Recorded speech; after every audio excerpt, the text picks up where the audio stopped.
Boss సూర్యని team India squad నుండి తొలగించింది. ఇప్పుడు సూర్య ముంబైని వదిలేశాడు. అసలు సూర్య క్రికెట్ కెరీర్ ఏ వైపుకు వెళ్తుంది? అసలు సూర్య ముంబై టీంని వదిలేయడం ఏంటని క్రికెట్ ప్రపంచం షాక్ అవుతుంది.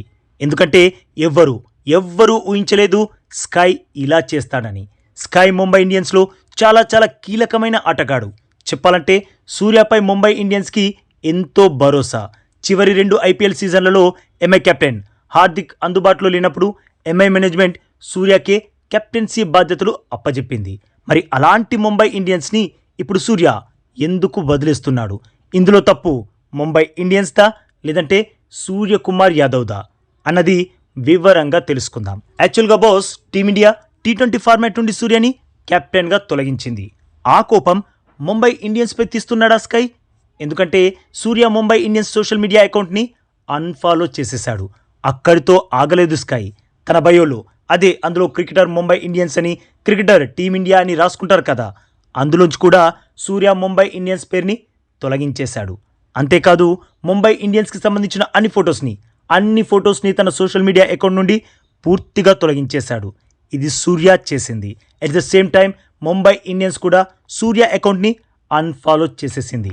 దీన్ని బట్టి ఎంఐలో అంతా కరెక్ట్గా లేదని క్లియర్గా అర్థమైపోతుంది. లేదంటే ఎన్నో ఏళ్లుగా ముంబై ఇండియన్స్ తరపున బరిలోకి దిగుతున్న స్కై ఆల్ ఆఫ్ సడన్ ఇలాంటి డిసిషన్ ఎందుకు తీసుకుంటాడు? దీని వెనుక మ్యాక్స్ ఈ ఒక్క కారణమే ఉండుంటుంది. అదేంటంటే ఎంఐ ఆల్రెడీ డిసిషన్ తీసేసుకుంది నెక్స్ట్ సీజన్లో హార్దిక్ని కెప్టెన్సీ నుండి తొలగించేయాలని. అందుకే సూర్య తనకి కెప్టెన్సీ పగ్గాలు అందించాలని కోరి ఉంటాడు. బట్ ముంబై మేనేజ్మెంట్ తనకి ఆ బాధ్యతలు ఇవ్వడానికి సిద్ధంగా లేదు. ముంబై మేనేజ్మెంట్ తిలక్ వర్మని కెప్టెన్ని చెయ్యాలి అనుకుంటుంది. మేబీ ఈ విషయంలోనే ఎంఐకి సూర్యకి మధ్య విభేదాలు వచ్చుంటాయి. మీరు నాకు కెప్టెన్సీ ఇవ్వకూడదు అని నిర్ణయించుకుంటే ఓకే, అది మీ ఇష్టం. నేను మాత్రం ఏదో ఒక టీంకి కెప్టెన్గానే ఉండాలి అనుకుంటున్నా. నన్ను ఆల్రెడీ టీమిండియా కెప్టెన్గా తొలగించేశారు. బట్ ఐపీఎల్లో మాత్రం ఏదో ఒక టీంకి కెప్టెన్గా చెయ్యాలి అనుకుంటున్నా. నా కెరీర్ని ఇంకా పై స్థాయికి తీసుకెళ్లాలి అనుకుంటున్నా అని సూర్య చెప్పుండొచ్చు. అందుకు చాయిస్ లేదా అంటే పుష్కలంగా ఉంది. నెక్స్ట్ ఐపీఎల్ సీజన్లో మినిమం 4 నుండి 5 టీంలు తమ కెప్టెన్ని ఖచ్చితంగా మార్చబోతున్నాయి. సూర్య ఎంఐ టీంని అన్ఫాలో చేయడానికి maybe trade deal already start కూడా అయిపోయి ఉండవచ్చు. అందుకే సూర్య అంత డేర్గా ఎంఐని అన్ఫాలో చేసేశాడు. ఇక సూర్య విషయానికి వస్తే బ్యాటర్గా విఫలమైన యాజ్ ఎ కెప్టెన్గా మాత్రం బ్లాక్ బస్టర్ హిట్ అయ్యాడు.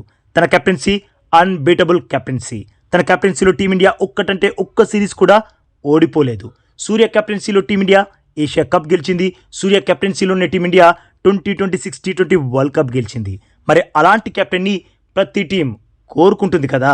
కాబట్టి సూర్యకుమార్ యాదవ్ నెక్స్ట్ ఐపీఎల్ సీజన్లో నయా టీంకి కెప్టెన్గా అయినా అవ్వచ్చు. అలాంటి డీల్ ఏదైనా ఆల్రెడీ వచ్చిందేమో. అందుకే సూర్య ఎంఐని అన్ఫాలో చేయడం, ఎంఐ ఫొటోస్ని డిలీట్ చేయడం లాంటివి చేశాడు. మరి బాస్, ఈ విషయంలో మీ ఒపీనియన్ ఏంటి? ఎంఐని వీడుతున్న సూర్య ఏ టీంకి కెప్టెన్ అయితే బాగుంటుందో తప్పకుండా కామెంట్ చేసి చెప్పండి బాస్. అలాగే ఈ లేటెస్ట్ అప్డేట్కి ఒక్క లైక్ కొట్టి మన ఛానల్ని ప్లీజ్ సబ్స్క్రైబ్ చేసేసుకోవచ్చుగా బాస్. ఇక ఈ వీడియో చూసినందుకైతే మీ అందరికీ దిల్ సే థ్యాంక్ యూ బాస్.